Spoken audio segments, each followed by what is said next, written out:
ஆண்டவராகிய இயேசு கிறிஸ்துவினுடைய நேற்று நாமத்திலும் அனைவருக்கு அன்பை வாழ்த்துக்களை நான் தெரிவிக்கிறேன். இன்றைக்கு இந்த காலை ஆராதனையில் வந்திருக்க உங்களை கர்த்தர் அபரிதமாய் ஆசீர்வதிப்பாராக. இதனாலும் நாம் சிலுவை குறித்து ஒரு வசனத்தை தியானித்து தொடர் தியானமாக அப்போஸ்தலர் நடவடிக்கைகளை நாம் தியானித்து வந்து கொண்டிருக்கிறோம். சிலுவை குறித்த வசனமாக மார்க்கு 15ஆம் அதிகாரம் 15ஆம் வசனத்தில் ஒரு வாசியுங்கள். அப்பொழுது பிலாத்து ஜனங்களை பிரியப்படுத்த மனதுள்ளவனாய் பரபாசை அவர்களுக்கு விடுதலையாக்கி இயேசுவையோ வாரினால் அடிப்பித்து சிலுவையில் அறையும்படிக்கு ஒப்புக் கொடுத்தான். பிலாத்து இயேசுவையோ வாரினால் அடிப்பித்து சிலுவையில் அறையும்படிக்கு ஒப்பு கொடுத்தார். பிலாத்து இயேசுவை சிலுவையில் அறையும்படிக்கு ஒப்பு கொடுத்ததற்கு ஒரு காரணம் இங்கே சொல்லப்படுகிறது. என்ன காரணம் என்றால், அந்த வசனத்தை நீங்கள் படிக்கிற பொழுது பிலாத்து ஜனங்களை பிரியப்படுத்த மனதுள்ளவனாய். பிலாத்துவுக்கு ஒரே ஒரு ரீசன் தான் இருக்கு. அவர் குற்றவாளி அல்ல என்பதை பிலாத்து சொல்லுகிறார். ஒரு குற்றத்தை நான் காணேன் என்று சொல்லுகிறான். இவரிடத்திலே மரண தண்டனைக்கு ஏதுவான குற்றமே இல்லை. ஏன், என்ன செய்தார், என்ன குற்றம் செய்தான் என்று கேட்கிறார். ஆனால் அந்த பிலாத்து ஜனங்களை பிரியப்படுத்துவதற்காக, இன்றைக்கு எனக்கு அன்பான சகோதர சகோதரிகளே, நாம் நிறைய நேரம் மற்றவங்களை பிரியப்படுத்துவதற்காக இயேசுவை சிலுவையில் அடிப்போம். நம்ம நீதிமொழிகளில் படித்தோம்ல, இந்த மதுபான பழக்கம் உள்ளவர்கள் ஃப்ரெண்டு கூப்பிட்டான், அதுக்காக போனேன், என் ஃப்ரெண்டுக்காக போனேன் இல்லை. பல நேரங்களில் சொல்லுவாங்க, ரொம்ப சந்தோஷமா இருந்தான், இன்னைக்கு அவனுக்கு வேலை கிடைச்சிருச்சு, அதனால அவனுக்கு எனக்கு பாக்கி வச்சான். அவனை பிரியப்படுத்துவதற்காக, மற்றவர்களுக்காக என்று பாவத்தில் பிணைக்கப்படுவது, அது இயேசுவை சிலுவையில் அறைய ஒப்பு கொடுப்பது. நீங்க ஒப்பு கொடுக்குறீங்க, நீங்க ஒன் ஆஃப் த ரீசன், ஒரு காரணமாய் மாறி விடுகிறீர்கள். ஆகவே மற்றவர்களை பிரியப்படுத்த மனதாய் இருக்கிறவர்களாய் இருப்பீர்கள் என்றால், நீங்க பல நேரங்களில் இயேசுவை சிலுவையில் அறைய ஒப்பு கொடுக்கிறவர்களாய் மாறிடுறீங்க. ஆகவே அதை நீங்கள் கருத்தில் கொள்ள உங்களை அன்போடு நான் கேட்டுக்கொள்கிறேன். நீங்க அதை கருத்தில் கொண்டு சிந்தையில கொண்டு செயல்படுவீர்களானால் கடவுள் உங்களை இன்னும் ஆசீர்வதிக்க முடியும். அப்போஸ்தலர் நடவடிக்கைகள் 15ஆம் அதிகாரத்தை தொடர்ந்து நாம் தியானித்து வந்து கொண்டிருக்கிறோம். இந்த தொடர் தியானத்துல நாம் அந்தியோகியா என்கின்ற இடத்துல நடைபெற்ற குழப்பத்தை குறித்து நாம் தியானிக்க ஆரம்பித்தோம். அந்தியோகியா என்கிற இடம் தான் அவங்களுடைய மைய இடமாக வைத்து பவுலுடைய ஊழியம் நடைபெறுகிறது. அந்தியோகியாவில் இருந்துதான் பவுல் தன்னுடைய முதல் மிஷனரி பயணத்தை 13ஆம் 14ஆம் அதிகாரங்களை நாம் படித்தோம். அந்த முதல் மிஷனரி பயணத்தை அவர் செய்கிறார். முதல் மிஷனரி பயணத்தில் அவரோடு பர்னபா கூட செல்லுகிறார். பவுலும் பர்னபாவுமாக சென்று அங்கே அற்புதங்கள் நடக்கிறது. மாய வித்தைக்காரன் குணமாகிறான், பிறவி சப்பானி சுகமாகிறான். இதெல்லாம் அந்த முதல் மிஷனரி பயணத்துல நடைபெற்ற அற்புதங்கள். அவங்களை கொண்டு ஆண்டவர் அற்புதம் செய்கிறார். இப்ப 15ஆம் அதிகாரத்துக்கு வருகிற பொழுது அங்கே சில யூதர்கள் வந்து குழப்பத்தை உண்டாக்குகிறார்கள். சில யூதர்கள் வந்து விருத்த சேதனத்தை குறித்து ஒரு போதனையை கண்டிப்பாக்க வேண்டும். விருத்த சேதனத்தை குறித்து ஒரு போதனை இருக்கிறது, மோசேயுடைய நியாயப்பிரமாணம் இருக்கிறது, அதை பின்பற்ற வேண்டும் என்று கட்டாயப்படுத்துகிறார்கள். திருச்சபையில இதை செய்யணும். திருச்சபையில ஒரு குழப்பம் வருகிறது. நான் நேற்றைய தினத்திலே சொன்னேன், ஆதி திருச்சபையில் அல்லது முதல் சபையில உண்டான முதல் குழப்பம் அது. நீங்க எந்த சம்பவத்தை படிச்சாலும் அப்படி நீங்க இதை பார்க்கணும். அப்படி ஒரு முதல் குழப்பம் அங்கே வருகிறது. எதற்காக என்றால் விருத்த சேதனத்துக்காக. நேற்றைய தினத்துல விருத்த சேதனத்தை குறித்து நான் உங்களோட தெளிவாய் ஆண்டோட வசனத்தை சொன்னேன். அதற்கு உங்களுக்கு அது நினைவிருக்கும் என்று நான் நம்புகிறேன். மனதில் அதை பதித்து வைத்துக் கொள்ளுங்கள்.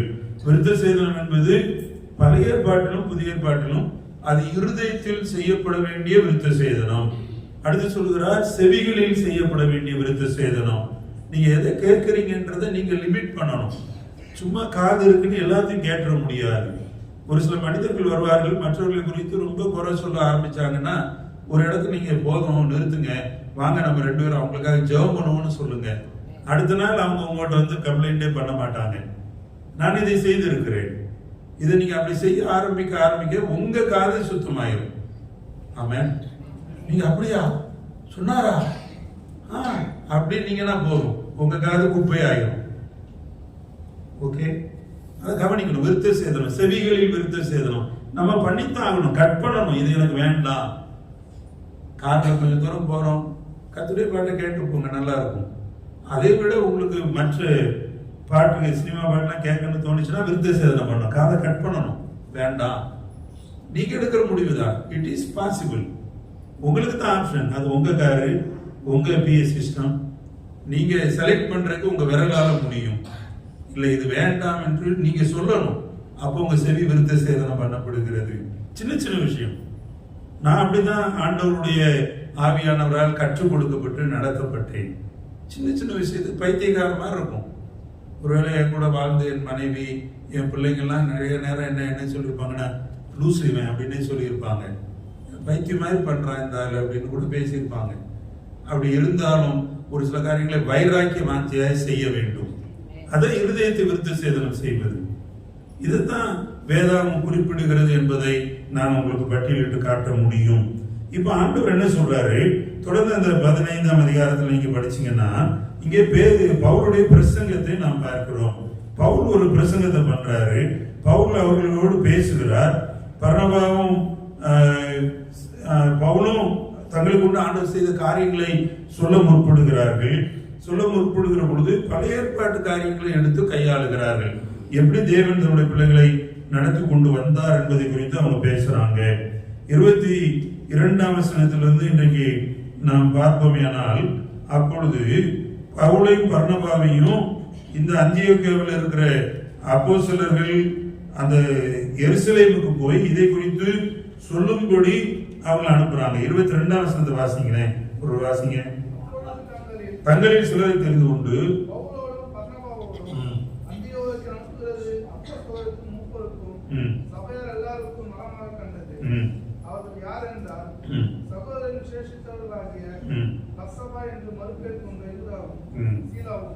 இவங்களை திரும்ப அனுப்புகிறார்கள். இவங்களை போய் அந்த காரியங்களை ஒழுங்குபடுத்துவதற்காக, இந்த காரியங்களை செட்டரேட் பண்றதுக்காக. இப்ப இங்க முக்கியமான காரியம் என்னன்னா, பவுலும் பர்னபாவும் இந்த ஊழியத்திற்காக அனுப்பப்படுகிறார்கள். அனுப்பப்படுகிற பவுலும் பர்னபாவும் இந்த அந்தியோக்கியா சபையின் குழப்பத்தை தீர்க்க செல்லுகிறவர்கள். இவர்கள் அங்கே சில காலம் தங்கியிருந்து அவர்களுக்கு ஊழியம் செய்கிறார்கள். அந்த வசனம் அப்படி சொல்லுகிறது. பவுலும் பர்னபாவும் அந்தியோக்கியாவிலே சஞ்சரித்து, 35ஆம் வசனம், வேற அனைவரோடும் கூட கர்த்தருடைய வசனத்தை உபதேசித்து பிரசங்கித்துக் கொண்டிருந்தார்கள். சில நாளைக்கு பின்பு பவுல் பர்னபாவை நோக்கி, நாம் கர்த்தருடைய வசனத்தை அறிவிக்கிற சகல பட்டணங்களில் உள்ள சகோதரர்கள் எப்படி இருக்கிறார்கள் என்று போய் பார்ப்போம் வாரும் என்றார். 36ஆம் வசனம், 15:36. இப்ப பவுலும் பர்னபாவும் நம்ம இதுவரைக்கும் சுவிசேஷம் சொல்லிட்டு வந்த பட்டணங்கள்ல எப்படி இருக்காங்கன்னு போய் பார்ப்போம். பாருங்க, சுவிசேஷத்துக்கு தொடர் பயணம், தொடர் பின்பற்றுதல் என்று ஒன்று இருக்கிறது. சுவிசேஷத்தை சொல்லிட்டீங்க, இயேசு நல்லவர், உங்களுக்கு நன்மை செய்வாரு, இயேசு நம்புங்கன்னு பக்கத்து காட்ட சொல்லிட்டீங்க. தொடர்ந்து என்ன நடக்கிறது என்பதை நீங்கள் பார்க்க வேண்டும். தொடர்ந்து அவங்களுக்குள்ள நடக்கிற கிரியைகளை நீங்கள் கவனிக்க வேண்டும். அவர்களை நீங்கள் உற்சாகப்படுத்துவதற்கு வாய்ப்புகளை தேட வேண்டும். இவங்க போய் பர்னபா பவுலும் போய் சகோதரர்களை பார்ப்போம் என்று சொல்லுகிறார்கள். அப்பொழுது பர்னபா மார்க்கு எனும் பேர் கொண்ட யோவானை கூட அழைத்துக் கொண்டு போக வேண்டும் என்றான். பவுலோ அவன் பம்பிலியா நாட்டிலே நம்மை விட்டு பிரிந்து நம்முடைய கூட ஊழியத்துக்கு வராததுனால அவனை அழைத்துக் கொண்டு போகக்கூடாது. இது ரொம்ப கருங்கலான ஒரு காரியம். ஊழியக்காரங்களுக்குள்ள ஒரு மிஸ் அண்டர்ஸ்டாண்டிங், ஊழியக்காரங்களுக்குள்ள ஒரு சின்ன மனஸ்தாபம், சின்ன காரியம் நடைபெறுகிறது. இவங்க புறப்பட்டு போவோம் அப்படின்னு சொல்ற பொழுது பவுலும் பர்னபாவும் ஒன்றாய் இணைந்து வந்து கொண்டிருக்கிறார்கள். கிட்டத்தட்ட பல வருடங்களாய், 15 வருடங்களாய் அவர்கள் இந்த முதல் மிஷனரி பயணத்தில் இணைந்து சென்றிருப்பார்கள் என்று சொல்லப்படுகிறது.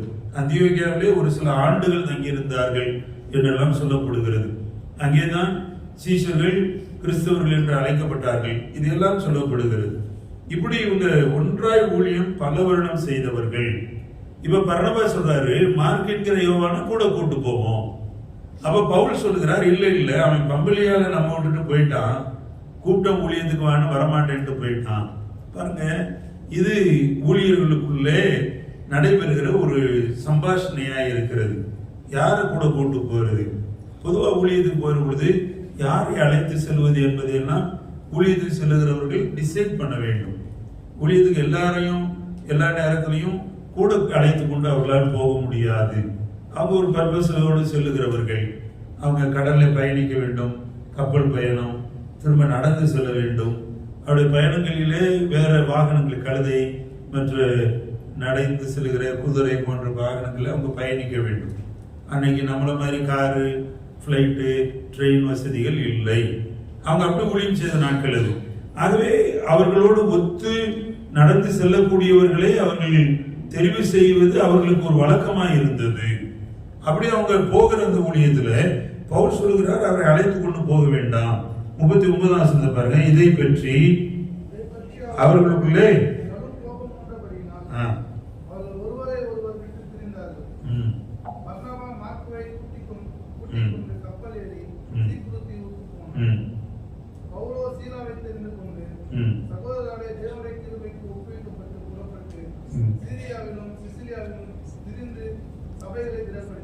பாருங்க, ரெண்டு ஊழியக்காரர்களும் இப்ப பிரியறாங்க. ஒன்னா ஊழியம் செய்தவர்கள். இப்போ ஒரு கேள்வி வரும், ஏன் இவங்க பிரியறாங்க? ஊழியம் தானே, ஒன்னா தானே போயிருக்கலாம். There is a purpose. ஆண்டவர்களை பிரிப்பதற்கு ஒரு நோக்கம் இருக்கிறது. ஊழியத்துல இவர்கள் இருவரும் ஒன்றாய் சென்று ஒரே இடத்துல இவங்க அற்புதங்களை செய்து தேவகரத்தால் நடத்தப்படுவதை காட்டிலும் இவங்க பிரிந்து செல்லுகிற பொழுது இரண்டு டைரக்ஷன்ல ஊழியம் நடைபெற்று விடும். ரெண்டு பகுதிகள் சந்திக்கப்பட்டு விடும். ஒரே இடத்துல வல்லமை படைத்த இந்த ரெண்டு ஊழியக்காரர்களும் போய் உட்காருவதை விட இவங்க ரெண்டு பக்கமா போகிறப்போ, இந்த பக்கமா போனா அண்ணா நகர், மோப்பேர் கிழக்கு எல்லாத்தையும் இவங்க சந்திச்சுட்டு போயிடலாம். இந்த பக்கமா ஒருத்தர் போனா அடையாளம் போட்டு அனுப்பப்பட்டு இப்படி போய்கிட்டே இருக்கலாம். இல்ல, கொஞ்சம் உங்களால புரிய முடியுதா? ரெண்டு பேர் பிரிந்து செல்வதற்கு ஒரு நோக்கம் இருக்கிறது. தேவன் ஒரு நோக்கத்தை வைத்திருக்கிறார். அது மாத்திரம் இல்ல, பிரித்து விடுதல் என்பது ஊழியத்திற்கு அழைக்கப்படுகிறவர்களுக்கு உண்டான ஒரு ஸ்பெஷாலிட்டி. இவங்க ரெண்டு பேரும் ஒன்னா தான் ஊழியம் செஞ்சாங்க. ஆண்டவர் அனுமதித்தார். மாயமுத்தைக்காரன் மற்றும் அநேக சப்பானி, பிறவி சப்பானி அநேக அற்புதங்களை ரெண்டு பேரையும் கொண்டு பண்ணார்.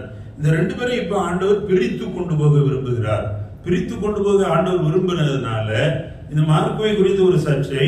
மார்க்கு அங்கே சீலாவையும் கொண்டு வருகிறார்கள். சீலாவை பவுல் இணைத்துக் கொண்டு மார்க்குவை பர்னபா இணைத்துக் கொண்டு ரெண்டு பகுதிக்கு செல்கிறார்கள். அந்த பகுதியே அங்க பட்டியலிடப்படுகிறது. அவங்க சிரியாவுக்கும் சிசிலியாவுக்கும் செல்கிறார்கள். இவங்க சீப்புரு தீவுக்கு நேராக போகிறார்கள். ரெண்டு டைரக்ஷன். நீங்க போய் உங்க வேதாந்தத்தை எடுத்து பின்பக்கத்தில் இருக்க பவுலின் பயணங்கள் பகுதியை படித்து பாருங்க. அதுல இந்த படங்களை, இந்த பெயர்களை தேடுங்க. தேடுகிற பொழுது உங்களுக்கு புரியும். ஆண்டவர் தன்னுடைய ஊழியத்தை செய்வதற்கு பிரித்து விடுதலை அவர் பயன்படுத்துகிறார். ஊழியத்துக்கு என்று ஆண்டவர் பிரித்து விடுகிறார். ஊழியத்துக்கு ஒருத்தர் வர்றாருனாலே அவர் பிரிக்கப்பட்டவராகத்தான் வருகிறார். வாசிங்களேன், யாத்ராகம புஸ்தகம் 28ஆம் அதிகாரம் முதல் வசனத்தை வாசிங்க. உன் சகோதரனாகிய ஆரோன் எனக்கு ஆசாரிய ஊழியம் செய்யும்படிக்கு நீ ஆரோனையும் அவனோட கூட குமாரனாகிய நாதாப், அபியூ, எலியேசர், இத்தாமார் என்னும் ஆரோனின் குமாரரையும் இஸ்ரவேல் புத்திரரிலிருந்து பிரித்து உன்னிடத்தில் சேர்த்துக் கொள்ளுவாயாக. அப்ப பிரித்து விடுதல் என்பது தேவனுடைய பர்பஸ் ஃபார் மினிஸ்ட்ரி. பிரித்து விடுதல் என்பது தேவனுடைய நோக்கம். ஊழியத்திற்காக தேவன் பிரித்து விடுகிறார். இங்கே பவுலையும் பர்னபாவையும் ஆண்டவர் அப்படித்தான் பிரித்து விடுகிறார். இவங்க ரெண்டு பேரும் பிரிந்து விடுவது என்பது ஊழியத்திற்காக, தேவன் தன்னுடைய ஊழியத்தை நிறைவேற்றுவதற்காக. இது தேவனுடைய நோக்கமாய் இருக்கிறது. இங்கே ஆரோனை குறித்து மோசே இடத்துல சொல்லுகிறார், உன் சகோதரனாகிய ஆரோன். மோசே அழைத்த பொழுது மோசே சொல்றாரு, எனக்கு பேச்செல்லாம் வராது, நான் ரொம்ப நல்லா பேச மாட்டேன், நான் பேச்சுல திறமைசாலி இல்லை என்று சொல்லுகிறார். அப்போ கவலைப்படாத, உன் சகோதரனாகிய ஆரோன் உன் கூட வருவான், அவன் பேசுவான்னு ஆண்டவர் சொல்லி அனுப்பினார். இப்போ ஆண்டவர் அந்த ஆரோனை ஆசாரிய ஊழியத்திற்கு இஸ்ரவேல் நடுவில் இருந்து பிரித்து விடு என்று சொல்லுகிறார். இஸ்ரவேல் புத்திரரிலிருந்து பிரித்து, அதை அண்டர்லைன் பண்ணி வச்சுக்கோங்க. அவன் ஊழியத்துக்கு ஒரு மனிதனை எங்கிருந்து எடுக்கிறார் என்றால் அவன் எந்த கோத்திரத்தில் இருக்கிறானோ, எந்த ஜனங்களோடு இருக்கிறானோ அங்க இருந்து பிரித்து எடுக்கிறார். இது முதல்ல ஊழியக்கார மனசுக்குள்ள வரணும். இன்னைக்கு நிறைய ஊழியர்களுக்கு இது மனசுக்குள்ள வர்றதே இல்லை. அதனால ஊழியத்துக்கு வருகிறவர்கள் என்ன நினைக்கிறாங்கன்னா, நான் ஊர்ல தான் இருக்கணும், ஜனங்களோட தான் இருக்கணும். நோ, உன்னை அங்கே இருந்து ஆண்டவர் பிரித்து எடுக்கிறார். You are separated. இன்னைக்கு நான் சொல்லுவேன், ஊழியத்துக்குன்னா நீங்க வேற மாதிரி மாறணும். You have to change. பழைய நிலைகளை பார்த்தவர்கள் இப்ப நீ மாறி இருக்கிறத பார்க்கணும். அதுதான் ஊழியத்துக்கு என்று பிரித்து எடுப்பது. ஏன்னா 18ஆம் அதிகாரத்துல 6ஆம் வசனத்தை வாசிங்கன்னா, ஏன்னா 18 ஆசரிப்பு கூடாரத்தின் பணிவிடைக்கு அங்க ஆண்டவர் என்ன பண்றாரு பாருங்களேன்.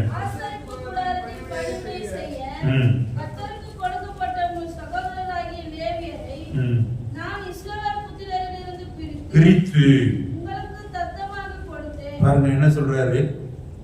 ஊழியக்காரனை ஆசரிப்பு கூடாரத்திலே ஊழியம் செய்ய, பணிவிடை செய்ய ஊழியக்காரனை நான் இஸ்ரவேல் புத்திரரிலிருந்து பிரித்து, உங்களுக்குள்ள இருந்து பிரித்து, அடுத்து என்ன சொல்றாரு, உங்களுக்கு தத்தமாக கொடுத்தேன். தத்தமாக கொடுத்தேன்னா என்னன்னு புரியுதா? ஊழியக்காரனை உங்க சபைக்கு ஆண்டவர் கொடுக்கிறார் என்றால் ஊழியக்காரனை எப்படி கொடுக்கிறாரா? தத்தமாக கொடுத்தேன். தத்தமாக புரியலையா? பிள்ளை இல்லாதவங்க ஒரு பிள்ளை என்ன பண்ணுவாங்க, தத்து எடுப்பாங்கல்ல, தத்தமாக.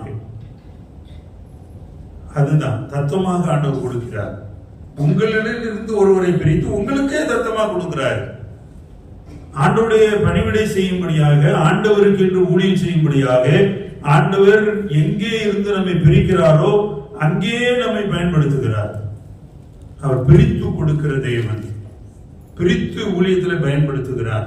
அப்ப பவுலையும் பர்னபாவையும் ஆண்டவர் ஒரு நோக்கத்தோடு பிரிக்கிறார், ஒரு திட்டத்தோடு பிரிக்கிறார், ஒரு நோக்கத்தை நிறைவேற்றுவதற்காக பிரிக்கிறார், சபைகளை பெருக செய்வதற்காக பிரிக்கிறார். நீங்க அந்த வசனங்களை படிச்சீங்கன்னா தெரியும். கடைசியா பாத்தீங்கன்னா, சீரியாவிலும் சிலிசியாவிலும் திரிந்து சபைகளை திடப்படுத்தினான். திடப்படுவதற்காக பிரிக்கிறார். நீங்க பிரிக்கப்பட்டால் தான் திடப்பட முடியும், பிரிக்கப்பட்டால் தான் பெருக முடியும். ஒரே டைரக்ஷன்ல ஒரே இடத்துல போனீங்கன்னா அன்றைக்கு ஒரு நாள் ஒரு ஊழியம் தான் நடக்கும். 2 டைரக்ஷன்ல போனா 2 ஊழியம் நடக்கும். ஆமென், புரியுதா? ஆகவே தேவன் பிரித்தெடுக்கிறார். பிரித்தெடுப்பதற்கு ஒரு நோக்கம் இருக்கிறது. நான் உங்களுக்கு ஒரு உதாரணத்தை சொல்ல வேண்டும் என்றால், ஆதியாகமத்துல யோசேப்பை குறித்து 37ஆம் அதிகாரத்துல இருந்து நீங்க படிச்சீங்கன்னா, யோசேப்பை தேவன் பிரித்தெடுக்க விரும்புகிறார்.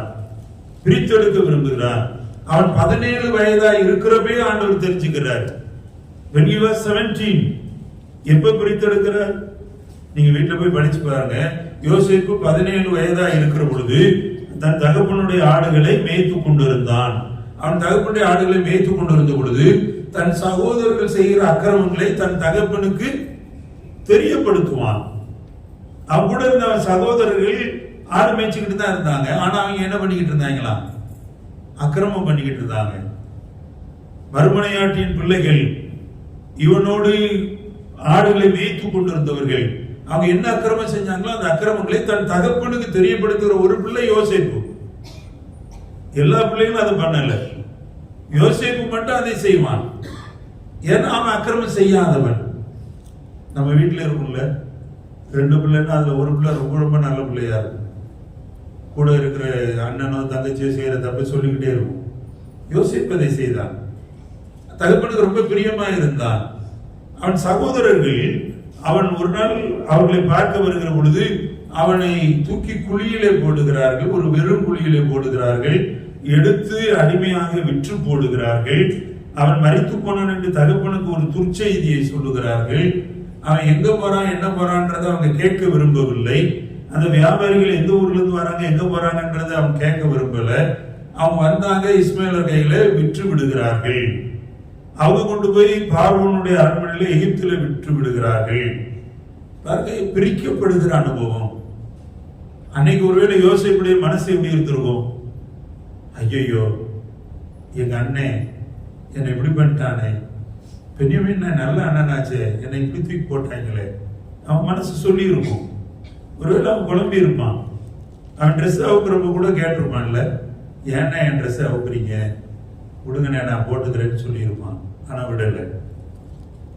அவங்களுக்கு என்ன நோக்கம்? ட்ரெஸ் ஒரு ரத்தத்துல துவைத்து அப்பா கிட்ட காட்டி அப்பாவை நம்ப வைக்கணும்.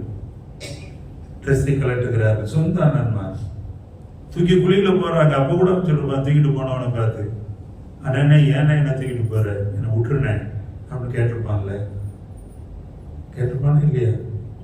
கேட்டிருப்பான். அங்க விடல, தூக்கி போட்டாங்க. நான் சொல்லுகிறேன், யோசேப்பு குழியில் போடப்பட்டது தேவனுடைய பிரித்தெடுத்தல். தேவன் ஒரு சித்தம் கொண்டு நடத்துறாரு.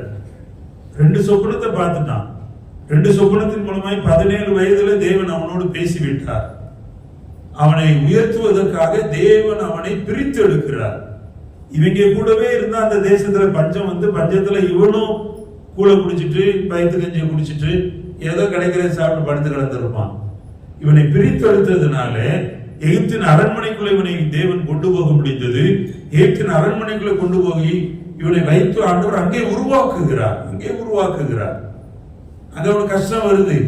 அவற்றின் மத்தியில் அவனை ஆண்டவர் உருவாக்கி ராஜாவுடைய நம்பிக்கைக்குரியவனாய் கொண்டு வந்து மேல உட்கார வைக்கிறார். இந்த 11 பேருக்கும் பணி அளக்க செய்கிறார். ஆமென், அல்லேலூயா. இதுதான் ஆண்டவர் பிரித்தெடுத்தது. உங்களை என்னை ஆண்டவர் அவருடைய ஊழியத்துக்கு என்று பிரித்தெடுக்க விரும்புகிறார். பிரித்தெடுக்கப்பட உங்களையும் என்னையும் நாம் ஒப்பு கொடுக்க அழைக்கப்படுகிறோம். அப்படியே கண்களை மூடி ஜெபிப்போம்.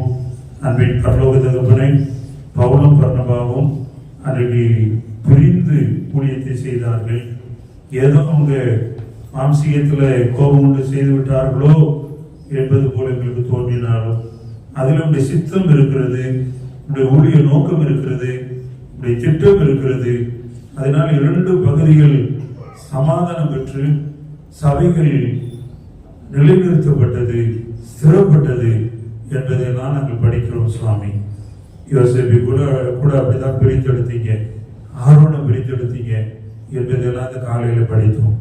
நாங்களும் எங்களுடைய சமுதாயத்தில் எங்களுடைய மக்கள் மத்தியில் இருந்து பிரித்தெடுக்கப்பட்டால் ஒழிய உங்களுக்கு ஊழியம் செய்ய முடியாது.